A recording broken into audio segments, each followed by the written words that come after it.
Hello everybody and welcome back to the Leeds Lens for your Leeds United News Show, and obviously we're back with a live stream at 8 p.m. this evening. We've got a few things to get into this evening. There's already the spiral about the manager situation already. It feels like what a lot of us Leeds fans have been guessing this week. Obviously we've talked about on this channel quite a bit about the fact that obviously Leeds United potentially are going to set Daniel Farke and they should already be looking at candidates. Well, it looks like they already are looking at candidates with a number of candidates mentioned today. We've seen candidates mentioned earlier in the week as well. And I think the candidate pool is starting to turn now. I think conversations quite clearly starting to happen with certain managers around the globe regarding the Leeds job. Because this is what the 49ers should be doing, by the way. This is exactly what the 49ers should be doing. Yes, Daniel Farke hasn't been sacked yet, but we've got to be ready to go with a replacement if he does leave the football club. And I think it's becoming increasingly likely it does. We've talked on the channel as well about the fact that obviously I think that maybe after the Man City game, it might be a good time to sack him. But if not, maybe after that Liverpool game. So it's only right that if we know we're going to sack him, and it is coming up, that Leeds United do start doing stuff with this. And it looks like they are starting to move with that. With, as I said, Ange, Postecoglou, Brendan Rodgers, both linked to Leeds United today from some decent sources as well. TalkSport have been talking about it, who were not actually that terrible around transfers. We're also going to talk about this weird story that's coming from the Daily Star today about Leeds United potentially looking at Calvin Phillips on loan, which is a bit of an odd one. So we'll talk a bit about that as well, but not too much because I don't know how much truth to that. And it almost feels a bit, I don't know if you guys agree with this, but it feels a bit with the Calvin Phillips thing like it's a bit of a lazy link. Like I don't really see the chance that actually happens.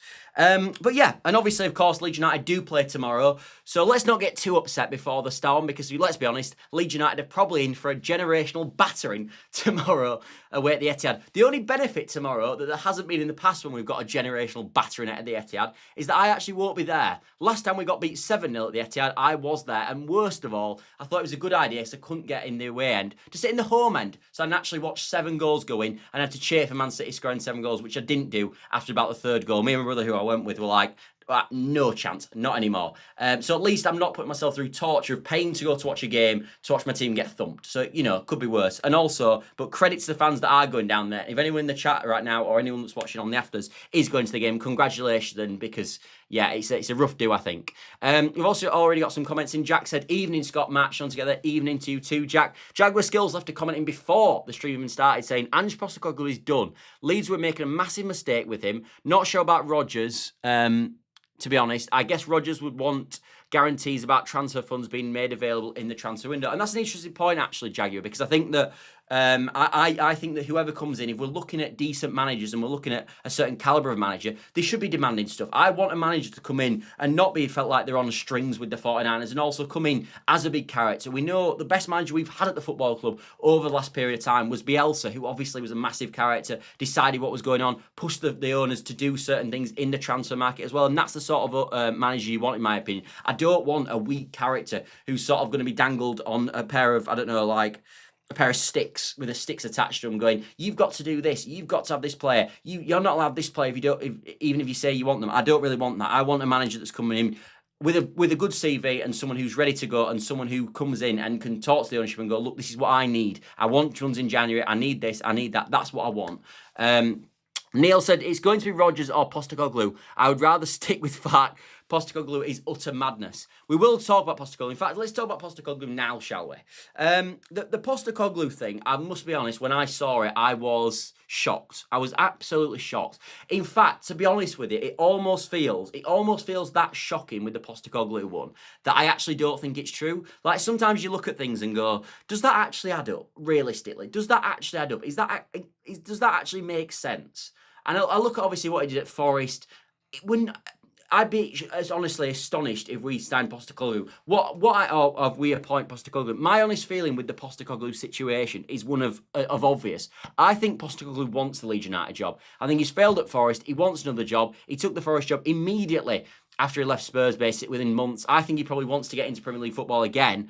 And I think he's put his name forward to get the Leeds United job. And of course, now people are putting the names forward. We are now seeing them being linked to Leeds United. I think it's exactly the same with Rodgers as it is with Postecoglou. I think they've both essentially just put the names in going, I would take the Leeds job if you come to me and offer me the Leeds job. And I think that's where we're going with this. I honestly genuinely don't think, I might be wrong, but I genuinely don't think that Leeds United are going to appoint Postecoglou. I think they might appoint Brendan Rodgers. I can see more logic in that because obviously we know in the past they've looked at Brendan Rodgers. They looked at Brendan Rodgers when in the Championship, when obviously we appointed Farke in the first place. So I think there probably is truth in the Rodgers one. The Postecoglou one, I think that's Postecoglou's team and his agent putting something out there saying that Leeds United would be interested in him, basically to hype up interest in Postecoglou. I don't think we're going to do it, personally. I genuinely don't think that's going to happen. So that's my feeling on it. Like, if you think transfers here, do you know, like when you're looking in a transfer window, and it almost is like a transfer, almost, when you bring in a new manager, and we always talk on this channel about transfers could work, and one of the ways that transfer stories become a thing is that a player wants to move out of the football club and he might want to move to Leeds United. So rather than Leeds United being the ones that are actually linked to him, his agent puts out a story in the press saying Leeds United want him, and it drives up interest in the player. And I think that's exactly what's happening with Postecoglou. As I said, I don't think we want Postecoglou. I think his agent is basically just driving up interest by linking him to the Leeds United job. I think that's what's going to happen. It might be the same with Rodgers. I'm just not sure with Rodgers, obviously, because, of course, he's obviously been linked to the football club before, and we know that the 49ers do like him. Thing is, Leeds have tall players, so we need a manager that plays to the strengths. Yeah, we do. And I think that's like the name that I still don't mind with all this Jaguar is of course Gary O'Neill, because I think when you look at Gary O'Neill and what he could do with this team, I think Gary O'Neill's very good at getting the best out of a poor squad. I think you saw that when he was the Bournemouth manager. He obviously kept Bournemouth up, who for me at that point had the worst team in the division. Leeds United have a bad team, but we don't have the worst in the division. So I think showing that you can keep that Bournemouth team up with the limited resources that they had, I think he's a good CV to go, well, with our team, what could he do? Can he keep us in the league? And I also like, and I've talked about this on the channel loads, I want a manager who adapts his game plan game by game to get the best out of it and to come up with tactical plans to neutralise the opposition. That is my honest feeling with it. That, I think, is the best sort of manager we should be going for. So we've been linked to the likes of Thiago Motta, Rodgers, etc. A number of sort of Leeds fans as well have been pushing for these sort of managers. These are system-based managers who have a certain style of play, way of playing. I don't really want that. I want someone, as I said, who's going to tweak it game by game. So we're playing against Man City this weekend. They might go, Man City dominating the midfield, swarm the midfield, so we're going to put more numbers in the midfield to stop them at source in the midfield. Or if you're playing against, I don't know, Liverpool under Klopp, for example, back in the day, you might go, Trent and Robertson are fantastic fullbacks, so we need to work on stopping them fullbacks, because that's a really good way that Liverpool score goals. And I think stuff like this and tactical tweaks game by game is exactly the sort of thing that Leeds United, the sort of characteristics Leeds should be looking for in a manager. Because let's be honest with it, most of the games we play in, our main job for me should be neutralising the opposition rather than us putting the stamp on the game, because we're going into the game, for me, as the underdogs. I know people don't like that, but that is the statistics. My opinion is that we've got one of the weaker teams in the division. If you've got one of the weaker teams for me, the best way to get the best results is to adapt and sort of neutralise the opposition rather than you do your thing, if that makes sense, which is the complete opposite to what we had in the Championship. And even when you look at managers who've kept teams up over the last few years, the obvious example is Thomas Frank. And what Thomas Frank does fantastically, which he isn't doing as well actually at Spurs at this moment in time, is that he adapts game by game to get the best out of certain calibre players when coming up against better opposition to neutralise the opposition. That's my honest feeling with it. Let's have a look at some of your guys' comments in. The two on my list are Cesc Fabregas and Pochettino. Cesc Fabregas, maybe. I don't hate the idea of Fabregas. As I said, he's not probably in the category, but I did talk about I want a manager that's on the up at this moment in time, ideally, and he is a manager on the up, so maybe. Pochettino will not happen, I'm afraid, mate, because he's obviously the US national team. He's the US national team manager, and you might be Nick, the US national team manager. Unfortunately, they're going into a home tournament this summer, obviously in the summer of the World Cup, so I doubt he's going to leave that job, knowing that obviously there's a huge tournament for the USA coming up in the summer. So I don't think that's going to happen. I think if you want Pochettino, if Leeds United stay up this season, that might be an appointment for next season. Jaguar Skills says Bo Svensson is favourite. Yeah, I've seen a lot of Bo Svensson, and I almost wonder if the club have potentially talked to Bo Svensson, because he's an interesting one in terms of he's not a name like you'd expect Postecoglou's, Rodgers, probably Gary O'Neill at some point to get linked to the Leeds United job, because it's quite easy, like there probably are links to the Leeds United job. Whereas I think when you get random names like Bo Svensson, I think there's probably more knowledge in it because it's such an out there name almost. But what I've heard from the German end is that he actually doesn't want the Leeds United job. I don't know how much truth in that, but I thought there was a story that come out this week about him not wanting it. Maybe. Neil Davidson says Clough lasted 44 days. Postecoglou at Forest 38 days. Ange just to get back.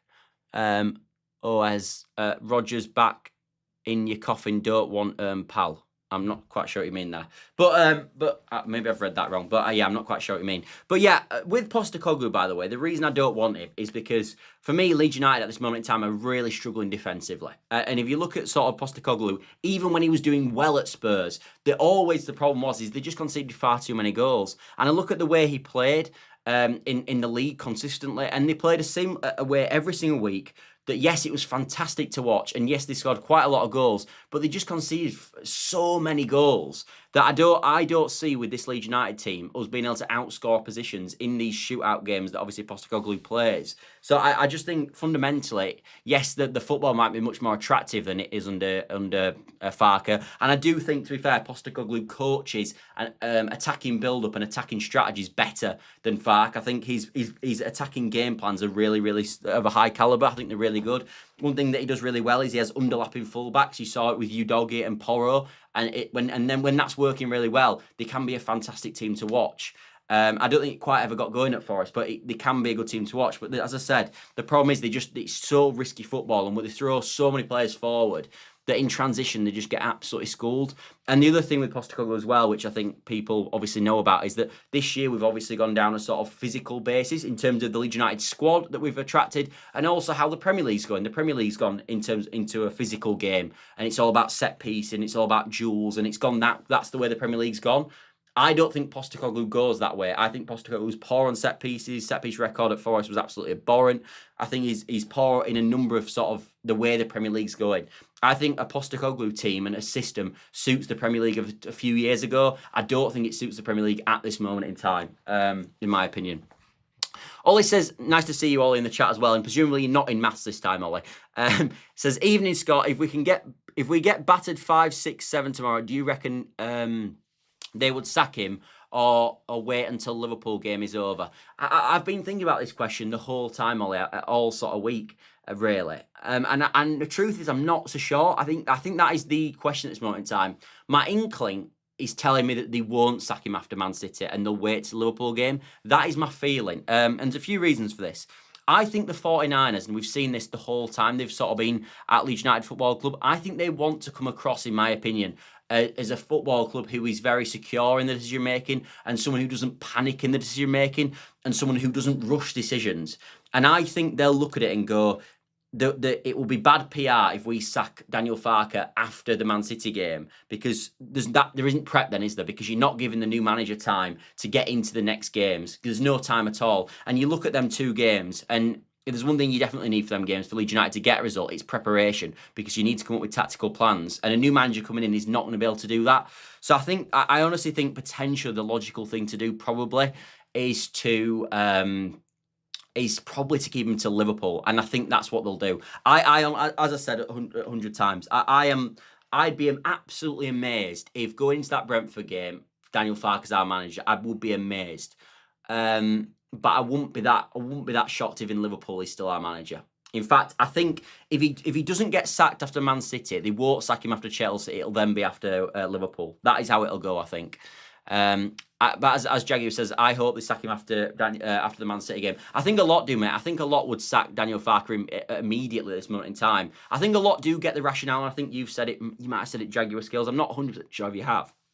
But you might have said it, the fact that, is there actually any point putting a new manager in for Man City away when they could just have him in the dugout, not in the dugout, in the stands or whatever, to just watch the game rather than ruining the reputation before they even start? And that's my feeling. I wouldn't have put a new manager in before Man City. I think if you were going to do a new manager, and I've always said this, it had to be after Forest, and then you go into that Villa game. Even then, I didn't like it, but I think after the Villa game now, it'd be even more ridiculous to have sacked him before Man City. So as I said, for me, I think the calm approach probably to it.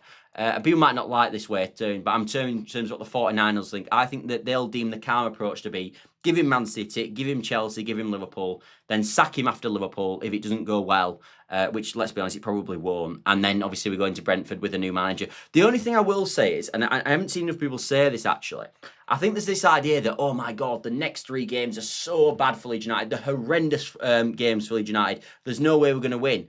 And then it gets a lot better. I really don't agree with this. I think the next 3 games are bad games. I'm not saying that that's wrong. What I'm saying is, actually, I don't think it gets much better after these games, if I'm being totally honest. I look at it and go, Brentford away, we've got an absolutely awful record against Brentford. We've got an absolutely awful record in London as well. I don't think Brentford away is a fantastic place to go at all for points, if I'm being totally honest. And then the week after, we play Crystal Palace at home.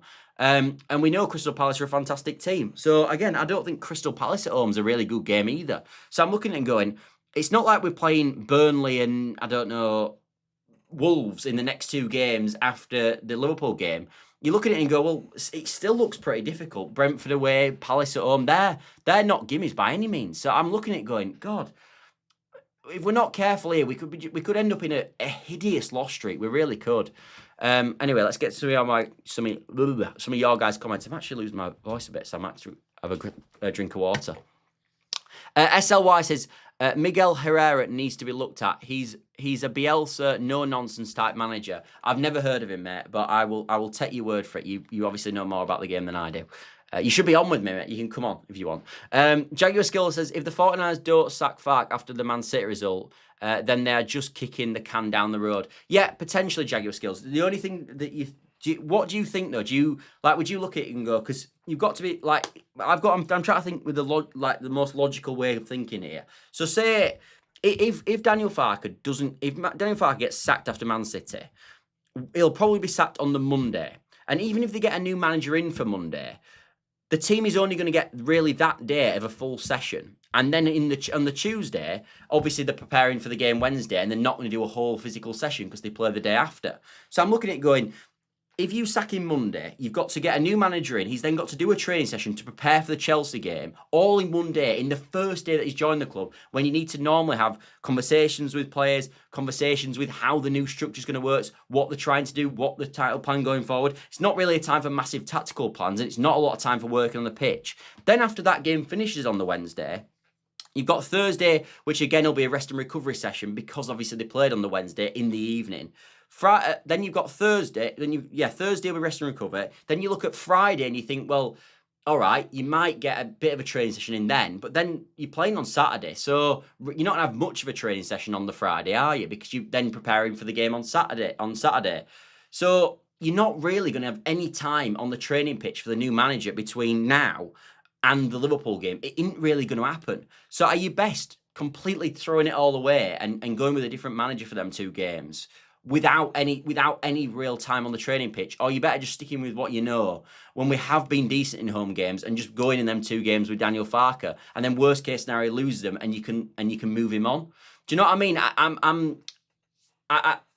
I know what you're saying about this Farke situation. I get it. It just that worries me. That does worry me. Jaguar Skill says, yes, I do understand, but this is bad timing for the 49ers. They should have sacked him in the international break, Scott. Yeah, well, that's what I said a minute ago, Jaguar Skills. Like I said, the best time to sack him, if you were going to sack him, was probably after the Forest game because of the international break. You're absolutely right. But now they haven't done that. I'm looking at the next best time, and I'm thinking, is the next best time really after Man City? Or is the next best time actually probably after Liverpool? And I think probably it is after Liverpool now. But that doesn't mean, I think if we get battered tomorrow, as I said, I can't predict how I'll feel, but I think after Man City, I will have had enough with Daniel Farke if we do get beat, which we probably will. As I said, I can't promise that, but you can tune in my match reaction tomorrow and we'll find out there how I'm feeling in the moment. But I think I will have probably had enough after Man City away, depending on how the performance is and depends how we play. But even if I've had enough with Daniel Farke, that doesn't mean that I might not want him to manage for Chelsea and Liverpool, because I might just think keep him in for them 2 games. So I think this will be, as I said, it'll be depending on how it goes tomorrow. Kind of with you here, Scott. New manager bounce plus Liverpool bad form could work. Yeah, well, potentially. You could, as I said, you could go sack him after Chelsea, but again, you're not going to have any time on the training pitch. What's really frustrating is, and I think this is really annoying, this game midweek has come at a bad time. Like, if this wasn't a midweek game for Chelsea and we were playing Chelsea next weekend, and because this is the first time it's happened this season where we've got a midweek fixture, and it very rarely happens in the Premier League, because obviously you only play 38 games rather than playing the 46 that you do in the Championship. But it's happened at a really bad time for Leeds United, because I actually genuinely think if we didn't have that Chelsea game midweek and it was just a normal Saturday, I think they'd sack him after Man City. But I think they won't do because of that midweek game. And I think that's just come at a bad time. And I also think as well, save, as I said, even if they were going to survive, he'd probably go after Chelsea then, and we just go into one game against Man City.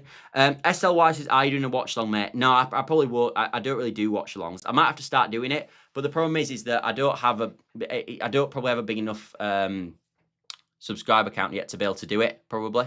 I don't know if that makes sense, but I can explain it in more detail. If in terms of, to do a watch-along, you need huge, like, loads of people in the chat all the time, because it makes it quite difficult to talk for about 3.5 hours. So haven't done that, but at some point I probably will do. But I will go live after the game for sure. So stick around for that if you're about. I'd argue Liverpool at home is more chance of points than Brentford away. I completely agree with you, Ollie. And this is what I mean. This is why it's all come at bad. The whole thing's come at bad timing. I think with Liverpool in the form they're in at the moment, just being smashed by PSV, obviously in the Champions League as well, I do think it comes at it almost comes at a good time for Leeds United to play Liverpool, and I think if they're still in a mess when we play them, that should be a really good opportunity for Leeds United to get points, especially if we can get up in the game. But as I said, I don't know. What I'm trying to say with this is it just doesn't seem to get any easier. But that's the nature of the Premier League as well, which I think we've got to understand. I think Farke is going to get the backing from the 49ers till the end of the season. I don't think that's true, personally, Paul. I really don't. I think the fact that we're being linked to Postecoglou today, Rodgers, all these different managers, Bo Svensson's very close to, obviously, in terms of odds as well. So I would be shocked at this moment in time, and I would argue it's negligence by the 49ers at this moment in time if they're not talking to new managers. And if they're talking to new managers, then they're looking at replacing Daniel Farke. And as I said, we know in the summer, obviously, they looked at the idea of replacing Daniel Farke in the summer. They didn't do it. Then backed him with 100 million quid. And now this is playing out how it is. I think what I thought, actually, and I was listening to something about Liverpool recently on this, and my opinion was, I thought this season they'd sack Daniel Farke early.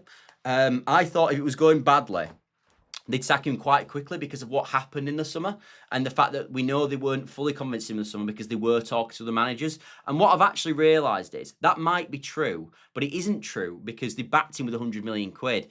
So, as I said, and I saw someone saying, I can't remember who it was, but Slot is not getting sacked at this moment in time at Liverpool because FSG have given him 450 million quid, and they've backed Slot with that money. And then players are for Arne Slot and not for the new manager. So they've given him that money, and therefore they're going to keep him because they've spent so much money on him.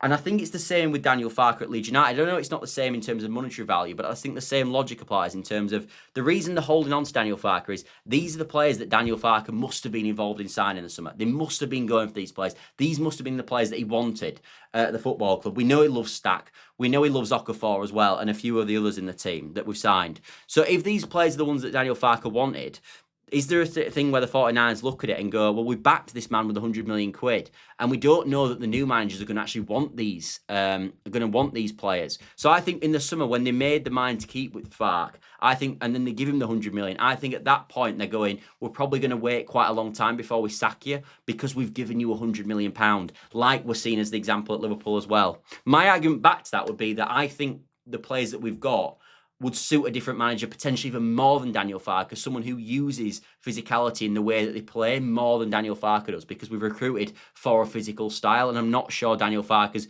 moulding into a physical style with the way he's trying to set up games at this moment in time. So there's different ways of looking at it, but I think that's one of the ways that the 49ers could be looking at this current situation. Leeds fans were singing at Farke after the Villa game. You don't know what you're doing. They were, mate. The only thing I will say about this is that I was sat in the in the west stand, in the corner, do you know, between the Kop and obviously in was it northwest corner. I was sat in that corner. And I didn't hear any of it, so I'm not saying that didn't happen. What I'm saying is, if I didn't hear it in the northwest corner, it can't have been that. There can't have been that much grief for Daniel Farke, because you would have heard it. I'm next to the cop and I didn't hear anything. So as I said, it probably did happen. It wasn't an overarching thing in the cop, because I would have heard it when I was at the game. So yeah. Perhaps the 49ers have backed Farke to fail, potentially. Ollie says, couldn't say it on Thursday stream because I was in maths, as you know.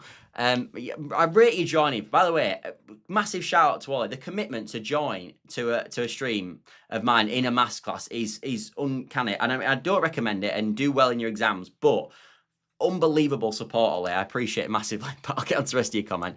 But the expecting 9th or 10th comment was just pure stupid. It was so incredibly patronising and gaslighting to the fans. Yeah, the thing is with this, Ollie, and I nearly mentioned it, and I probably should have done in my sort of emergency reaction stream that I did yesterday. And I think that with this situation as well, as you said, Ollie, about gaslighting and patronising the fans, I think he was doing that all across the international break. I think he mentioned a quote like that in the international break as well, where was it something about some Leeds fans are expecting us to be in Europe and we're never going to be in Europe. As I said, I run a Leeds fan channel. Yeah, it's not one of the biggest in the community, but obviously we've got people in that talk to us every single day about Leeds. I have never ever seen one person in here say that Leeds United should be in Europe or should be getting 9th or 10th. Not one. Maybe there is 1% of the fan base who think that that's the case. But as I said, I have never, ever seen anyone in this chat think that. And I've got tons of mates who are all Leeds fans, tons of family who are all Leeds fans, who I talk to regularly about Leeds. None of them have ever said that Leeds United should be 9th, 10th, or in the European spots. So this idea that Daniel Farke is coming out and saying this is laughable. It's just a joke. Like, it's actually laughable. But I almost battered him loads in the international break for making comments like that, which is why I didn't bring it up yesterday. SLY says, I won't be surprised if the 49ers want to go down. I'd be very surprised if they want to go down because they lose so much money. Jaguar Skills says, just Joe mentioned it, Scott. What did he mention, Jaguar Skills? He mentioned, is it something I said? I'm not sure. SLY2 also says, 49ers could buy up more shares of the club at a cheaper price if we go down.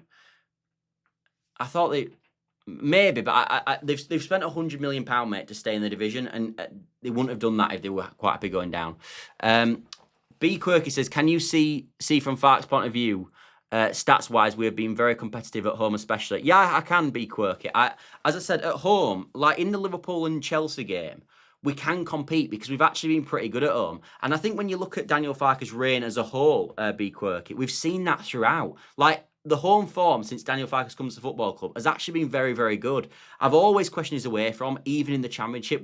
For how good we were in the Championship, our home form wasn't very good. Like, I think the year we got promoted, we had the 4th best or 3rd best away form. And the year we finished 3rd, I think we had like the 4th or 5th. With the squads we had, we should have been top 2, in my opinion, both years for away form. So we've always been poor away from home. And again, this year, when you've gone up a level, you've seen Leeds United be absolutely horrendous away from home. And we are, for me, we're probably the worst team in the division away from home. We are terrible. Like, I know we've won a game away from home, which Wolves haven't, but I watched Wolves play away at Spurs and they got a 1-1 draw, and they played much better in that game than Leeds have played in any away game, in my personal opinion. So I think we are probably the worst away team in the division. We are as bad as it gets away from home. We've been good at home, but we've been as bad as it gets, if I'm being honest, away.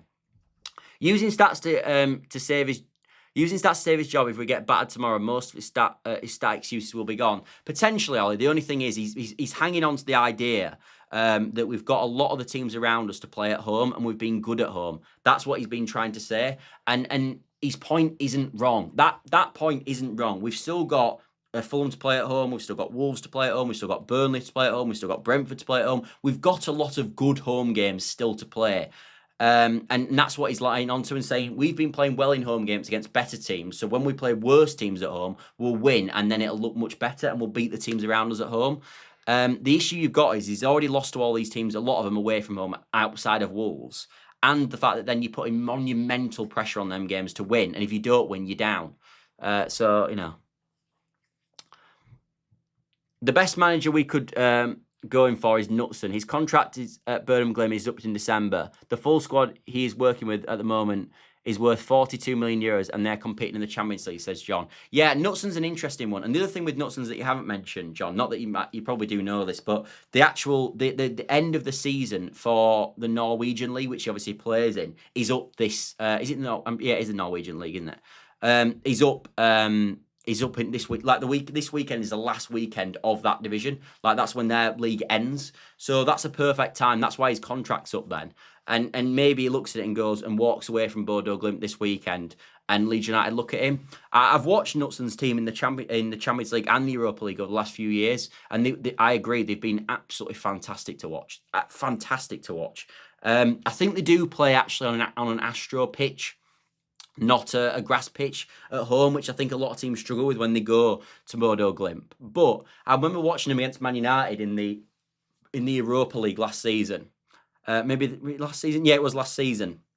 And they actually did lose the game. So it's probably maybe not the best example to give, but they were by far the better team, in my opinion. And you could tell the obvious ways that they built out from the back and the obvious patterns of play that they had built into the way they play. And as you said, this is a team that's worth nothing. So I really like the idea. I really like the idea of Knutson. My only thing is, can he obviously convert himself into the Premier League? And the other thing with him is he going to be able to implement his style on this team quick enough for us to be able to turn this round? That's my other sort of criticism with him. But maybe Knutson's the sort of manager that you go, do you appoint Knutson and think, even if you go down, you keep him, and he's the man that's you're gonna build with for the next few years, and he's the manager that's going to get you back up and then hopefully establish you next time you get promoted? I know people won't like that, but I think you've got to start looking at that at some point. About Leeds fans singing, you don't know what you're doing after the Villa game. Just Joe mentioned that. All right, okay. I think Farke was trying with the Stats Cup. Yeah. Can you see Haaland taking it easy on us as a Leeds fan? No, mate, I can't. I can't. I wish he would, but I can't. In fact, look, I'm going to say this on the quiet, so don't batter me for this. I think Haaland will have a field day tomorrow, and I've actually triple captained him on FPL. Don't shoot me. Do not shoot me. I do apologise. I haven't done it yet, but I'm probably going to triple captain Haaland against us because we're so bad away from home. And at least if we're going to lose, let's have a few FPL points, eh? By the way, for the record, I would much rather Leeds United win 6-0 and all my players that play for Man City in my FPL team stink the gaff out by a mile. But, it's probably not going to happen. JB Leeds says, tomorrow, mate, it's over, I'd say. They've tried meaning the 49ers and Farke, but they haven't. 2 p.m. tomorrow, it's over. Tomorrow, mate, it's over. I'd say they tried meaning 49ers and Farke, but they haven't. 2 p.m. tomorrow, it's over. It won't be over at 2 p.m. tomorrow, mate, because the game won't have even kicked off, but it'll be over by 5 p.m. I presume that's what he said. Ollie says, I'd love Knutson's playing brilliantly at Man United last season in the Europa League. Probably could have won. Yeah, that's the game I was referencing, mate. They were fantastic that night. And I think this year they've drawn away at Spurs have drawn at Bodo Glimt as well, 2-2, I think, in the Champions League. And they also did they get a decent result midweek? Oh, no, they nearly didn't, they, against, they lost 3-2, didn't they, to Juventus? I think Juventus scored right at the end, but they gave Juventus a really good game as well. And as who set it up? Let me try to get the credit for the person that said it. But as the person said it, I can't find your name. Oh, there we are. John said they're using a £42 million squad to do this. I mean, their players are fundamentally worse than our players for the majority of it. So, yeah, I think that's a real positive. Anyway, should we talk a bit about Calvin Phillips? Shall we do that? Yeah, so according to the Daily Star, which, as I said, this is probably not the greatest outlet in the world, but I think it's a conversation that people might enjoy. Calvin Phillips has been linked to Leeds United. Apparently, it's quite unlikely because apparently he's on 250 grand a week, which I very much doubt. But regardless, I think that Leeds United obviously want him a loan agreement and they want Man City to pay a lot of his wages, which makes sense. And I think that naturally, Leeds United are going to get linked to Calvin Phillips because he's Calvin Phillips, he's a Leeds boy, etc. The things go on. He's not playing at Man City. My honest feeling is, though, if we sign Calvin Phillips in January, I will be putting my head for a wall. Honestly, I've got a, what would you call this? What do you call it? This back thing. I'll bang my head against this Leeds United badge behind me Very, very hard, actually. If Leeds United sign Calvin Phillips, I'll be quite frustrated. I don't think they will. I don't think this makes sense. We've got so many midfielders, actually almost deep line midfield players. Like, you could argue we've got Gruev that's in the 6, who's crap to be fair, but we've got Ampadu in the 6. We've got Stack that can play in the 6. We've got Longstaff who can play in the 6. We've got Tanaka who can play in the 6. We've got loads of options in the 6. We don't need the 6. We obviously saw Calvin Phillips, as Jack just said in the comments there, play Ipswich a few years ago, and he was absolutely abhorrent. We saw him play at West Ham. He was terrible. His career's fallen off a cliff. So, yeah, I don't think Leeds are going to sign Calvin Phillips in January. I didn't think they were going to sign him in the summer. I thought the summer maybe made more sense. But when they didn't sign in the summer, I don't think this is going to happen. But I have seen him linked. So, hopefully, that doesn't happen. Yeah, and the other thing is, we don't even need an only midfield player. Like, as we've talked about on this channel, we need a number 9, I think, in January, definitely. But more importantly, we need a right midfield player or a right winger. For me, that's our number 1 position. That's where when I look at our team and look at our weak points, the right wing position is something that I definitely want to look at. And the other position, to be honest, that I'm a bit worried about at this moment in time is the goalkeeping situation. The goalkeeper one is slightly worrying to me. Maybe you guys disagree with it, and maybe we should give Perry time, which I think we should. But Perry's been abysmal.